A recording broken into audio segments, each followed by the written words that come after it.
ഒരുപാട് പ്രതീക്ഷകളോടുകൂടിയാണ് എൻ്റെ മുമ്പിൽ നിങ്ങളും എല്ലാവരും നിൽക്കുന്നത്. ഇതിൽ ശ്രീ സണ്ണി ജോസഫിനെ അഭിനന്ദിക്കുന്നതിന് മുമ്പ് ആദ്യമായി കോൺഗ്രസ് ഹൈക്കമാൻഡിനെ അഭിനന്ദിക്കുക.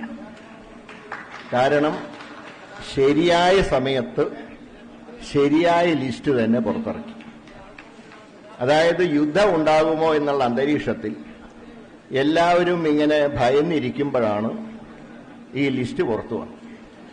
അതുകൊണ്ട് ബോംബ് പൊട്ടും എന്ന് വിചാരിച്ച സ്ഥാനത്ത് ഒരു പടക്കം പോലും പൊട്ടിയില്ല.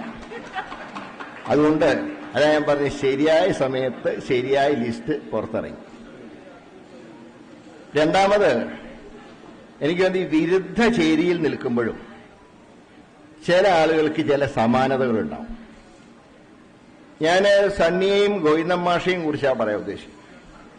കാരണം ഗോവിന്ദമാഷ് കണ്ണൂർ ജില്ലാ സെക്രട്ടറി ആയിരുന്നപ്പോൾ സണ്ണി ജോസഫ് DCC പ്രസിഡന്റായി. ഇപ്പൊ ഗോവിന്ദമാഷ് സംസ്ഥാന സെക്രട്ടറി ആയപ്പോൾ സണ്ണി ജോസഫ് KPCC പ്രസിഡന്റ്. അതാ ഞാൻ പറഞ്ഞ വിരുദ്ധ ചേരിയിൽ നിൽക്കുമ്പോഴും എല്ലാവരും ചിലർക്ക് ചില സമാനതകൾ ഉണ്ടാകും എന്ന് പറയാൻ കാരണം.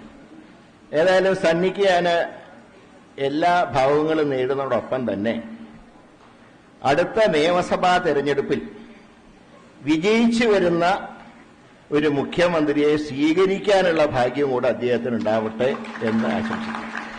കാരണം കഴിഞ്ഞ കുറച്ച് കാലങ്ങളായിട്ട് അങ്ങനെ ഒരു ഭാഗ്യം പല മുൻ പ്രസിഡന്റുമാർക്കും ഉണ്ടായിരുന്നില്ല.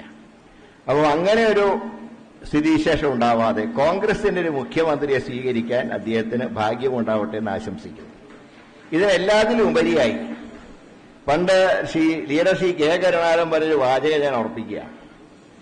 എല്ലാവർക്കും നല്ല സന്തോഷമുണ്ട്, നമ്മൾ സീറ്റിന്റെ എണ്ണം നമ്മൾ കൂട്ടി 100 മുതൽ 120 വരെയൊക്കെ കിട്ടും. പക്ഷേ ശ്രീ കെ കരുണാകരൻ എപ്പോഴും പറയുന്നൊരു വാചകമുണ്ട്, എലക്ഷൻ ജയിക്കാൻ കള്ള് വേറെ കുടിക്കണം എന്ന് അദ്ദേഹം പറയാൻ. വോട്ടർ പട്ടികയിൽ പേര് ചേർക്കാതെ ഈ അന്തരീക്ഷം ഒരു വിജയത്തിലേക്ക് നയിക്കാൻ കഴിയില്ല. അത് അക്കാര്യത്തിൽ ശ്രദ്ധ പതിപ്പിക്കാൻ എവിടെ കൂടി എല്ലാവരും പ്രതിജ്ഞ എടുത്തിട്ട് പിരിയാം. അങ്ങനെയുണ്ടെങ്കിൽ നമ്മൾ ഉദ്ദേശിച്ച പോലെ നമുക്ക് നല്ല വിജയം ഉണ്ടാവാൻ കഴിയും. ഏതായാലും ശ്രീ കെ സുധാകരൻ അദ്ദേഹം വളരെ നല്ല രീതിയിൽ 4 വർഷക്കാലം പ്രവർത്തിച്ചു. മാത്രമല്ല പറയേണ്ട അദ്ദേഹത്തിനെ കണ്ടാൽ ഒരു പരുക്കനാണെന്ന് തോന്നുമെങ്കിലും പലപ്പോഴും അദ്ദേഹം ഒരു ലോല ഹൃദയനാണ് എന്നുള്ള കാര്യത്തിൽ സംശയമില്ല. അപ്പൊ കാരണം നമുക്ക് പാർട്ടി നയിക്കണമെങ്കിൽ അങ്ങനെയൊക്കെ വേണമല്ലോ. ഇതൊക്കെ ഒന്ന് അഡ്ജസ്റ്റ് ചെയ്ത് കൊണ്ടുപോയാലേ നടക്കും. കാരണം പലതരക്കാർ നമ്മുടെ കൂട്ടത്തിലുണ്ടല്ലോ. അപ്പൊ അവരെയൊക്കെ മേയ്ക്കാൻ കഴിഞ്ഞു, നല്ല റിസൾട്ട് ഉണ്ടാക്കാൻ കഴിഞ്ഞു എന്നത് വലിയൊരു കാര്യം തന്നെയാണ്. അതുകൊണ്ട് തികച്ചും അഭിമാനത്തോടുകൂടെ തന്നെയാണ് അദ്ദേഹം ഇവിടെ നിന്ന് ഈ സ്ഥാനം ഒഴിയുന്നത്. പക്ഷെ തുടർന്നുള്ള പ്രവർത്തനങ്ങളിലും അദ്ദേഹത്തിന്റെ സഹായം നമുക്കുണ്ടാകും എന്നുള്ള കാര്യത്തിൽ തർക്കമില്ല. പുതിയ വർക്കിംഗ് പ്രസിഡന്റുമാർ വന്ന് നല്ല കാര്യമാണ്. ഒരു തലമുറ മാറ്റാണ് ഞാൻ കാണുന്നത്. അത് വേണം, കുറെ കഴിയുമ്പോൾ മാറ്റങ്ങൾ ഉണ്ടാകും. അല്ലാതെ സ്ഥിരം കണ്ടുമടുത്ത മുഖങ്ങൾ മാത്രം എപ്പോഴും കണ്ടുകൊണ്ടിരുന്നാൽ അത് ഒരു നല്ലൊരു ഏർപ്പാടല്ല. അത് അടുത്ത അസംബ്ലി ഇലക്ഷൻ അങ്ങനെ തന്നെ വേണമെന്നാണ് എൻ്റെ അഭിപ്രായം. ഞാൻ ഉൾപ്പെടെയുള്ളവരൊക്കെ മാറി നിന്ന് ഈ പുതിയ തലമുറയെ ജയിപ്പിക്കാൻ ഞങ്ങളൊക്കെ തയ്യാറാണ്. അത് ആമുഖമായിട്ട് പറയാം. രണ്ടാമത് ഉള്ളൊരു പ്രധാന കാര്യം, ഈ നമ്മളിങ്ങനെ എപ്പോഴും ഒറ്റക്കെട്ടായി എന്ന് പറയണ്ട. കാരണം അത് കേൾക്കുമ്പോൾ ആൾക്കാർക്കൊരു സംശയം, ഒറ്റക്കെട്ടല്ലേ എന്ന് സംശയം. അങ്ങനെ വേണ്ട, നമ്മളത് പ്രവൃത്തിയിൽ കാണിച്ചു കൊടുക്കാം. എല്ലാവരും ഒറ്റക്കെട്ടായി നിന്ന് പ്രവൃത്തിയിൽ കാണിച്ചു കൊടുക്കുക. അല്ലാതെ എപ്പോഴും ഇങ്ങനെ പറഞ്ഞുകൊണ്ടിരിക്കേണ്ടതാണ് ഞാൻ പറയുന്നത്. പിന്നെ ഞാൻ പറഞ്ഞ പുതിയ വർക്കിംഗ് പ്രസിഡന്റുമാർ 3 പേരും നല്ല മിടുക്കന്മാരാണ്. പ്രത്യേകിച്ച് വിഷ്ണുനാഥ് തെലങ്കാന തെരഞ്ഞെടുപ്പിൽ ഞാൻ അവിടെ സ്ക്രീനിംഗ് കമ്മിറ്റി ചെയർമാനായിരുന്നപ്പോൾ വളരെ കാര്യക്ഷമമായിട്ട് ആ സംസ്ഥാനത്ത് വർക്ക് ചെയ്തിട്ടുണ്ട്. അതിനു മുമ്പ് ഞാൻ കർണാടകത്തിൽ പ്രവർത്തിച്ചിട്ടുണ്ട്. പക്ഷെ കാര്യങ്ങൾ ഞാനൊക്കെ പലപ്പോഴും പല സ്ഥാനാർത്ഥികളെക്കുറിച്ചും അദ്ദേഹത്തിനോടാണ് സ്വകാര്യം ചോദിച്ചിരുന്നത്. ഇങ്ങനെയുള്ള സ്ഥാനാർത്ഥിയെ നിർത്തിയാൽ എങ്ങനെയിരിക്കും? അവരെക്കുറിച്ച് A to Z വിവരങ്ങൾ എനിക്ക് നൽകിയത് വിഷ്ണുനാഥാണ്.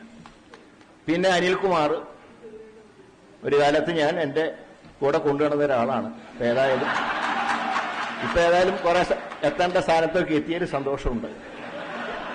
പിന്നെ ഷാഫിയുടെ മെച്ചം എന്ന് വടകരയിൽ കാലുകുത്തിയോ അതോടെ ഷാഫിയുടെ ഇത് ഉയർന്നുകൊണ്ടിരിക്കുകയാണ്.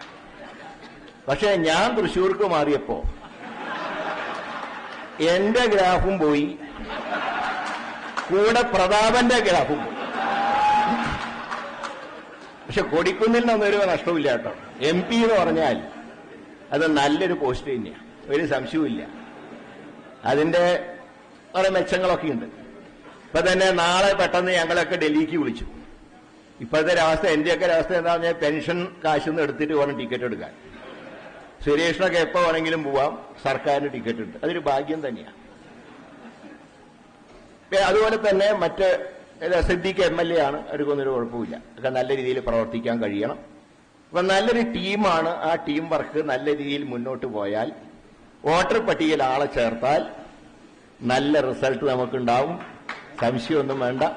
പിന്നെ സണ്ണി ജോസഫ്, ഞാൻ KPCC പ്രസിഡന്റ് ആയിരുന്നപ്പോഴാണ് സണ്ണിയെ DCC പ്രസിഡന്റാക്കി വെക്കുന്നത്. കാരണം കണ്ണൂരെ അവസാന വാക്ക് സുധാകരൻ ആയതുകൊണ്ട് ഞാൻ അന്ന് പറഞ്ഞു ആരെ വെക്കണം എന്ന് എന്നോട് പറഞ്ഞാൽ മതി. കാരണം മറ്റാരെ വെച്ചാലും അവിടെ മര്യാദയ്ക്ക് പോവില്ല എന്ന് എനിക്കറിയാം. അതുകൊണ്ട് സുധാകരനോട് ചോദിച്ചു ആരാ പറ്റിയ എന്താ സണ്ണി തന്നെ, എന്നോട് സംശയം എന്താ, പ്രത്യേകിച്ച് എന്നോട് ചോദിക്കാണ്ടോ. നല്ല രീതിയിൽ അദ്ദേഹം പ്രവർത്തിച്ചു. അപ്പൊ ഈ കെട്ടിടം ഒക്കെ നമ്മളിവിടെ ഇരിക്കുമ്പോ ഇതുണ്ടാക്കാനുള്ള ഫണ്ട് സ്വരൂപിക്കുന്നതിൽ ഒരു പങ്ക് വഹിച്ച ആളാണ് ഇന്ന് ഈ മന്ദിരത്തിന്റെ അധിപനായിട്ട് ഇവിടെ വന്നിട്ടുള്ളത്. എല്ലാ ഐശ്വര്യവും ഉണ്ടാവട്ടെ. പിന്നെ അതോടൊപ്പം തന്നെ ഒരു കാര്യം കൂടെ അദ്ദേഹത്തിന് ഓർപ്പിക്കുകയാണ്. ഇങ്ങനെ സംസ്ഥാനത്ത് പാർട്ടിയെ ജയിപ്പിക്കാൻ നോക്കുമ്പോ സ്വന്തം കോൺസ്റ്റിറ്റ്യുവൻസിയുടെ കാര്യം കൂടെ ഒന്ന് ശ്രദ്ധിച്ചോണം. പണ്ട് ഡോക്ടർ പരമേശ്വരിക്ക് ഒരു അബദ്ധം പറ്റി. അദ്ദേഹം PCC പ്രസിഡന്റ് ആയിരുന്നു, MLA ആയിരുന്നു. ബാക്കി എല്ലാവരും ജയിപ്പിക്കാൻ ഓടിയപ്പോൾ അദ്ദേഹത്തിന് മാത്രം ജയിക്കാൻ കഴിഞ്ഞില്ല. അങ്ങനത്തെ ഒരു കുഴപ്പമുണ്ടാവരുത്. സണ്ണിയുടെ കാര്യവും നോക്കണം, കേരളത്തിലെ UDFന്റെ കാര്യവും നോക്കണം. അങ്ങനെ പോകാൻ കഴിയട്ടെ. അടൂർ പ്രകാശിനെ കുറിച്ച് ഞാൻ പറയണ്ട. പാർലമെന്റിൽ ഞങ്ങൾ ഒരുമിച്ചുണ്ടായിരുന്നു. നിയമസഭയിൽ 8 വർഷം ഞങ്ങൾ ഒരുമിച്ച് പ്രവർത്തിച്ചു. അദ്ദേഹം മന്ത്രിയായിരുന്നപ്പോൾ എന്റെ കോൺസ്റ്റിറ്റ്യുവൻസിയിലൊക്കെ ഒരുപാട് കാര്യങ്ങൾ അദ്ദേഹം ചെയ്തു തന്നിട്ടുണ്ട്. അതൊക്കെ ഞാൻ നന്ദിയോട് കൂടിയിട്ട് ഓർക്കുക. പിന്നെ MMSനെ കുറിച്ച് പറയുമ്പോൾ MMSN സത്യം പറഞ്ഞാൽ ഈ സോഷ്യൽ ഗ്രൂപ്പ്സിനെയൊക്കെ കൈകാര്യം ചെയ്യുന്ന ഒരു എക്സ്പെർട്ടായിട്ടാണ് അദ്ദേഹം പ്രവർത്തിച്ചത്. ഞാൻ ഒരു കാര്യം തറപ്പിച്ച് പറയുന്നത്, കഴിഞ്ഞ തവണ 20ൽ 18 കിട്ടാൻ കാരണം ഇതുപോലുള്ള സോഷ്യൽ മാനേജ്മെന്റ് അദ്ദേഹം നിശബ്ദനായി നടത്തിയ പ്രവർത്തനങ്ങൾ എന്താണെന്ന് എനിക്ക് നന്നായിട്ട് അറിയുന്നതുകൊണ്ട് പറയാം. പിന്നെ മാത്രമല്ല, രാഹുൽ ഗാന്ധിയോടൊപ്പം ഭാരത് ജോഡോ യാത്രയിൽ മുഴുവൻ നടന്ന സമയത്ത് ഏതാണ്ട് 90% അദ്ദേഹം നടന്നു. 10% നടക്കാത്ത അദ്ദേഹത്തിന്റെ കുറ്റം കൊണ്ടല്ല, രാഹുൽ ഗാന്ധി അദ്ദേഹത്തിനോട് വേഗം കാറിൽ കയറാൻ പറയും.